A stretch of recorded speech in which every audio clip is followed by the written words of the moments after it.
On the Facebook page, serving the Filipinos anywhere in the world, Rico Pinoy Loud and Proud now brings you another live segment from Dubai with the aim of keeping you informed, entertained, and rewarded. Here now is your segment host, Kabayan Rico.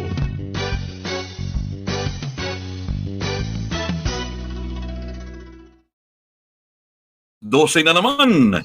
It's back to our weekly gig. Magandang tanghali po, Kabayan Rico, on a beautiful Sunday afternoon. Lunchtime pala dito sa Dubai, United Arab Emirates. And as usual, we are back with entertainment and more prizes today. Kaya gustong batiin yung mga nanonood sa atin saan mang panig ng mundo.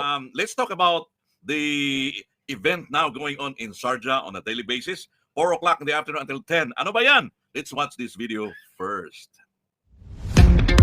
The Sahara Mall atrium was filled to the rafters last April 19. It was the grand opening of the Sahara Atrium Summer Escapade, hosted by MC par excellence What's Up EJ. The mall promo started with a big bang, loaded with attractions and entertainment that delighted the shoppers who witnessed the event. The kids displayed their talents on stage, and the singing sensations of W. Copa spiced it up with their vocal ferocity on that occasion. The Filipino food vendors also showcased their specialty, adding culinary attractions to the shoppers. The social media influencers were in full force to cover the event and were given due recognition by the organizers. Also present to show their support were the leaders from the Philippine Business Council. The Sahara Atrium Summer Escapade will pamper shoppers with daily shows starting at 4 p.m. until 10 o'clock in the evening. This will go on until the month of June. This event is organized by Creative Makers Events, What's Up EJ, Manny Johnson's Productions, and the Sahara Mall. Well, people are talking about it. So if you are from Sharjah, you need and you must be there. I'm fortunate, no? Kasi dapat nagpapahinga ito, naghihilik pa ito eh. But because I bothered him early para mabigyan kayo ng information as far as the Sahara Atrium Summer Escapade. The founder of the community known as Balbo Nation. What's up, EJ? Huwag kang tumawa dyan. Bumati ka muna. Caught by surprise. Salamat po sa napakagandang introduction. Sir Rico, speechless ako. Bumati ka muna. Ganda na introduction. Anyways, magandang tanghali po sa lahat ng ating mga viewers. Thank you so much for having me over. Kuya Rico, Kabayan Rico. Thank you for that wonderful introduction. Ang aga. Alam mo, mali ata yung moniker mo, yung title na The Happiest Host. Parang hindi bagay. Kasi Ano po kailangan? happy ka na palagi tingnan eh. Dapat the most lovable host. Dapat Wow. yun talaga ang tamang-tama. Oo. Ang galing bumawi ni Kabayan Rico. Ay, ano ba ang mga activities on a daily basis, EJ? Yan. Actually, we're open from 10 morning po. So, iniimbitahan po namin kayo lahat. Not just people from Sharjah, pero yung mga taga-Ajman po at saka taga-Dubai. Accessible naman kasi we're in Al Nahda, Sahara Center po. So, very accessible, madaling puntahan. So, from 10 a.m. po, bukas na po ang ating Summer Escapade. Sa East Atrium po yan ng Sahara Center. And then, live entertainment starts by 4 p.m. Grabe no, ang haba ng hosting gig mo. Imagine, 4 o'clock until 10. Oh. Yes po. Pero of course, hindi lamang ako. Ano po? Pero kaya ka palang bayaran ni Manny ng 500 dirhams per hour? Sabi ni Elmo, yan na ang asking price mo ngayon eh. Ha? Sobra may 500 per hour. At saka, I have to defend you ha.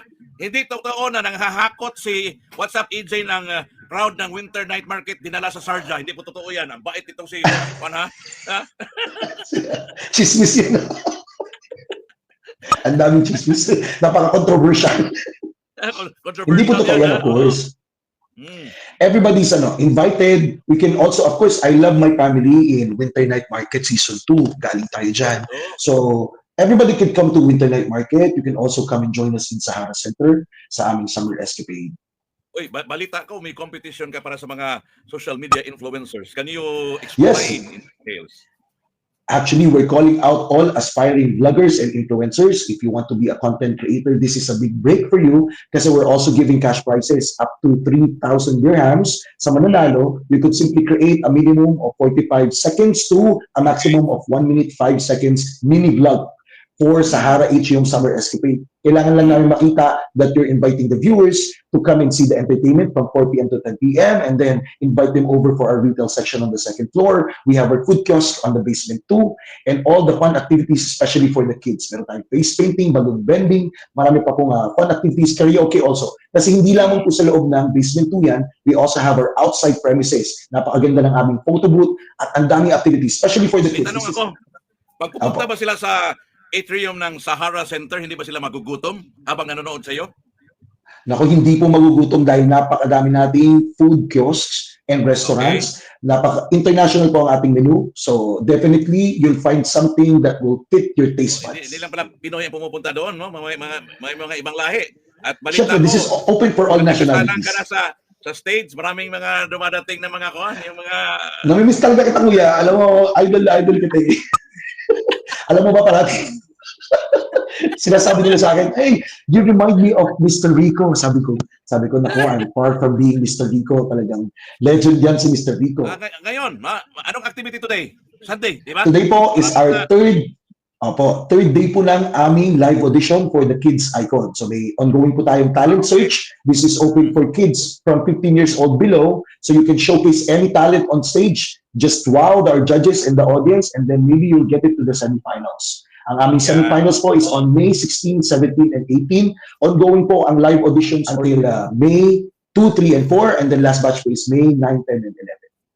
Yan. EJ, maraming salamat for joining me today. No, sigurado ako magpapahinga. By the way, Kabayan Rico, invite ko rin po kayo. This coming May 2 po, meron tayong off-Broadway show. Kasama po ako dyan. So this is a series of musical shows. Naman ang isang Elipas sa coach, di ba? Si Jed Madela natalo ng isang Elipas ng Dubai, no? But of course, Elipas nga, Mr. Elipas. No. Vocal coach of the world. EJ, maraming Shout out to salamat Sir for Eli. joining me. Yeah. And Thank you I'll po. see you probably if not today, tomorrow afternoon, I will drop by your gig there in Sharjah, no? Para sa ating summer escapade. Again, maraming salamat. Yan, nakasama natin ang sikat na performer, MC par excellence, buhay na buhay. And walang nakaka-start ng isang community known as Balbo Nation. Si EJ, what's up lang talaga. More songs here.